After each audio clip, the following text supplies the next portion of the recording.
वांबोरीत महिलेशी अश्लील कृत्य, संतप्त जमावाचा संताप, आरोपीला चोप.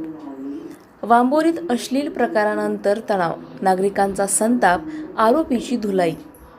अहिल्यानगर जिल्ह्यातील राहुरी तालुक्यातील वांबोरी गावात महिलेशी अश्लील वर्तन केल्याचा संतापजनक प्रकार समोर आला आहे. घरासमोर अंगण झाडत असताना शेजारी राहणाऱ्या रोहन ससाने याने उघड्यावर आंघोळ करत महिलेच्या दिशेने लज्जा उत्पन्न होईल असे कृत्य केल्याचा गंभीर आरोप करण्यात आला आहे. या घटनेनंतर परिसरात मोठा तणाव निर्माण झाला. वाद वाढत असताना शिवीगाळ आणि धमक्यांचाही प्रकार घडल्याचे फिर्यादीत नमूद आहे. या घटनेची माहिती समजताच संतप्त झालेल्या गावकऱ्यांनी आरोपी रोहन ससानेला पकडून चोप दिल्याची माहिती समोर आली आहे. दरम्यान या प्रकरणी रोहन ससाने, आदित्य ससाने, दिलीप ससाने आणि सोनाली ससाने यांच्या विरोधात राहुरी पोलीस ठाण्यात गुन्हा दाखल करण्यात आला असून पोलीस पुढील तपास करत आहेत. प्रतिनिधी स्वामी गोसावी, न्यूज 24 घडामोडी, अहिल्यानगर.